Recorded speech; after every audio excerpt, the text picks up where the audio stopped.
Mulamba mutya abaagala balungi abeekumira kusenga 5256 mbaaniriza ate nakyo olunaku olwaleero. Olunaku olwaleero tugenda kutunuulira engeri gy'osobola okubeera ng'owangaalamuko mu kuzinemana. Nkimanyi nti nina videos nnyingi ezikwatagana ku nsonga eno, ndabika ngenda nakola playlist. Mu abantu abalina ekizibu ky'okubeera nti senga mmala mangu, senga sikyawangaalira munda, senga nze mmalira mu bisambi, zino videos mba nzikoleramu. Buli bwe nkola videos eno ndeeta ebintu ebipya. Nabagamba nze ng'omuntu basically saagala nnyo kukozesa bintu bituwa maanyi like instantly, nga bwe nandigambye kye tuyita lubalula mu Luganda, nti eddagala lya lubalula nti olinywa amaanyi n'ogafunirawo ne gwereega n'ogizina ne gugwa, naye ne bw'oba ofa tegusobola kuddamu situka nti ng'ozeemu n'onywa eddagala eryo. Kitegeeza oba obulamu bwo butadde ku ddagala eryo. Nze nyumirwa nnyo omuntu eyejjanjaba oba omuntu eyeetereeza, kubanga kye mulina okumanya nti ebintu binene ebyokwezina nga tuvudde ku bukyafu obubeera mu misuwa gyaffe, nti ebimu biri psychological. It's just your brain. Bwongo bwo bwe bukuzannyirako n'olowooza nti siina maanyi, sisobola. Naye ng'oluusi oba okiriyalinza obwongo bwo teweetaaga na ddagala.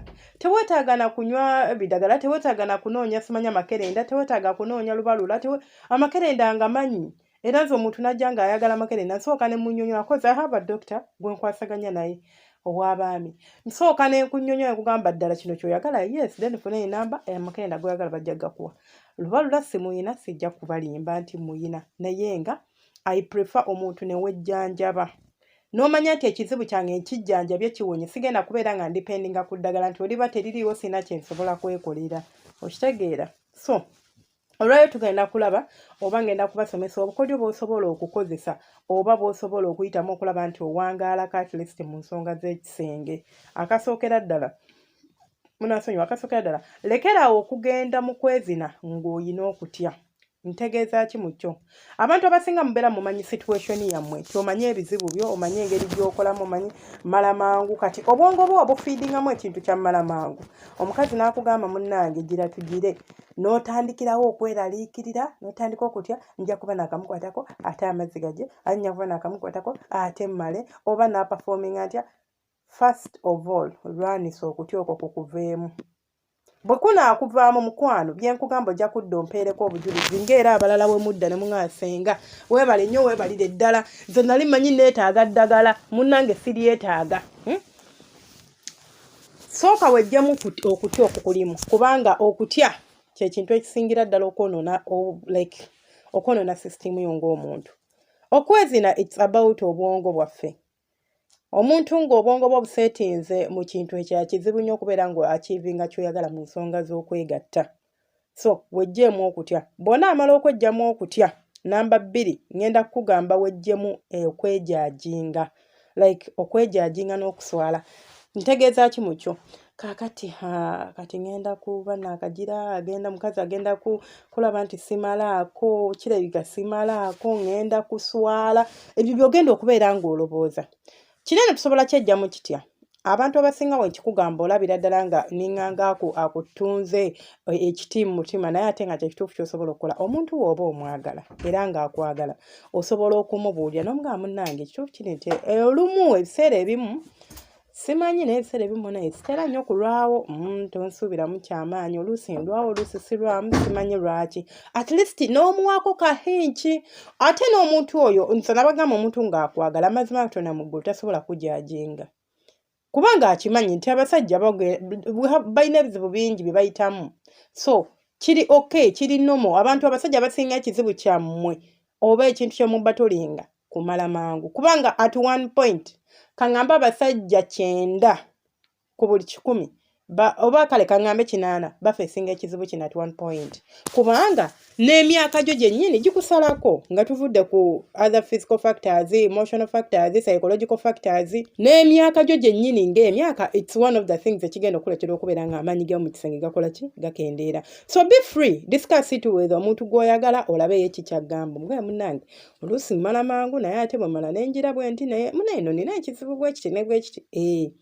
Naye obuzibu mwagala mwewage, mulage nti nze ndi wa ttabbu, nze era nze bwe nkukwatako, era nze, naye nga naawe okimanyi tolina ky'oli, oli muugi. Munaasonyiwa okwogera bwe ntyo naye nga teweesoma. so obuswavu obwo osobola obwejjamu ng'omuntu oyogeddemukko naye n'omutegeka n'amanya talina kyagenda kusuubiramu kyamaanyi. Ekirala lekerawo okwemazisa bw'oba weemazisa. Bw'oba ng'oli muntu ngambye bw'oba ngo sigambye oba teweemazisa oba weemazisa kirwanise kikome. Kubanga akamu kakodyo k'osobola okukozesa nga oyagala okuwangaala osobola kasimanyi kiyinza okukonfusingamu naye njagala ompulirize bulungi era ontegeere. Kisobola okukuyambako kubanga ebiseera ebisinga okwemazisa like ngenda kwegatta n'omukyala mu dakiika nga 3 n'esooka ngenda neemazisa awo mu kunaaba ne weemazisa kubanga kwaba kamangu n'omala then luteddako bw'oba oyingidde mu mana y'omukyala kigenda kutwalira akabanga okulwamu. Wabula ekyo si kyensomesaako. Leero kyensomesaako nti lekerawo okwemazisa kikyentegeeza. Abantu abasinga mwemazisa nti ne weemazisa ku makya mu tuntu oba buli lunaku. Nabagamba okwemazisa kulungi singa oba okukola omulundi gumu mu wiiki emirundi 2. But more than that kibi. Eba efuusa addiction. Kiringera bwala bagamba nti omwenge mulungi naye ate mubi singa obeera ofuuse addict waago oba singa obeerawo nga ggwe obwongo butebusobola functioning nga tofunye mwenge. Okitegeera? So okwemazisa oba omanyi nti weemazisa buli lunaku kikomye. Lwaki? Nabagamba buli weemazisa obwongo bwo oba mechanism yo like ekola ku nsonga z'okwegatta oyina system yo engeri gy'ogiteekateekamu nti ogiraga nti ye ina kulastinga dakiika 3 kubanga ekintu kwemazisa kya dakiika budakiika tekitwala yadde n'eddakiika 5 cucucucucu ng'omaze ng'ekikuuja kiwedde tekitwala dakiika 5. It means mechanism yo ligiraga nti gwa kasolo bw'otandika okagirako akuutakuuta bw'oti ziba dakiika 3. So bw'oba okikola kikomye kibeere nga kikuyambako. Then ekirala gezaako okwejjamu anxiety eyo gy'olina nga ossa ebikoowo. Like waliwo abantu abamu omubeera anxious kwe kubeera nga olinga atiiririra like okwekakati ngenda kwegata. That is if you are anxious. Oba toli gezaako okuconnectinga ne engeri gy'ossaamu. Ntegeeza ki? Buli bw'oba ng'ogenda kwegatta n'omukyala ng'okimanyi nti olina ekizibu ky'okulwawo okwegatta. Kino ngenda kikulaga engeri gye tukikolamu oba ngenda kubuulira engeri gye tukikolamu ng'okimanyi nti like omala mangu. Gezaako okussa like omanyi okusika omukka munda mpola ne gujja mu lubuto lwo then n'omala n'ogureleasingira mu kamwa ossiza mu nnyindo n'oreleasingira mu kamwa. Kigenda kuyambako okubeera relaxed.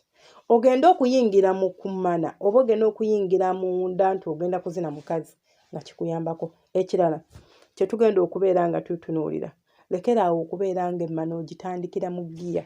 Ntegeeza ki? Abantu abasinga oluyingira munda otandikirawo ta speed oyo tetumwagala.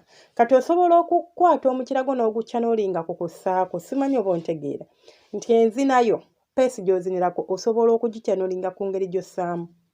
Kandabe n'oguyingiza osizza ekikookyo n'ojjayo n'oguyingiza mpola mpola kubanga ekisinga ky'olina okumanya nti omusajja okumala mwabamala eddakiika 3-2 muko kuba nena abatayingira nakuyingira dakiika 2-3 waliwo friction eyo ebeerawo si bwe guli nti waliwo otuuka ng'obudde olina kukuba speed tokuba. Nabagamba waliwo kye tuyita aging n'osooka n'osiriikirizaamu n'oleka n'ogasiba amazzi oba n'osikendeeza nti obadde buli onaatera omala n'ovaamu n'otandika okubeera ng'oweeweeta omukyala then n'omala n'oddamu. Okitegeera?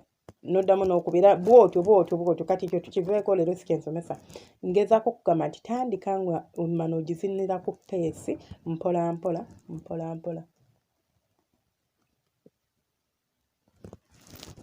Emmana gizine mpola paka bw'onaayongeza speed olabe ng'osobola okubeera ng'okola ki nga at least owangaalamuko mu mana. Kansuubire nti muntegeera bulungi kyengezaako okwogerako. Ekirala kijja kuyambako okubeera nga at least olwalwawoko. N'ekirala lekerawo okubeera ng'olina expectations mpitirivu mu kwezina. Bannange okwezina si kiyite ntya si lutalo. It's not something ky'ogendamu nti ngenda kufiirawo simanye manangizinira eddakiika bwezi tinedda. Tambula mpola tandika mpola tosuubira nti n'omuntu kiringa omuntu okugenda okwegatta n'omukyala ng'osuubira simanya mukyala agenda beera mu n'amazzi simanya amasule simanya akola atya. Ebyo byonna oluusi ffe abaleetera embeera oluusi okubeera nga omala namangu tosobola kulwawo kubanga olina expectations nnyingi obeera owulira ng'omuntu like you've been let down okitegeera ngenda gizina leero kakati ke baŋŋambye practicinge kino ne kino era ke nnaamukwatako awedde nedda andi nze nabagambye singa osobola okutuula ne mukyala oba ne girlfriend n'omubuulira which is a very simple talk nabagamba mufunengayo akadde mwogere ku kyetuyita like sexual intimate talk like I mean intimate talk n'omwagalwawo mwogere ku nsonga z'ekisenge tekirimu stan munnange kakati bla bla bla abcd olabe how does your partner react to this akitwala atya akirobooleza ki ebintu ng'ebyo munzikirize nkomewo ntomera subscribinga ku likinga commenting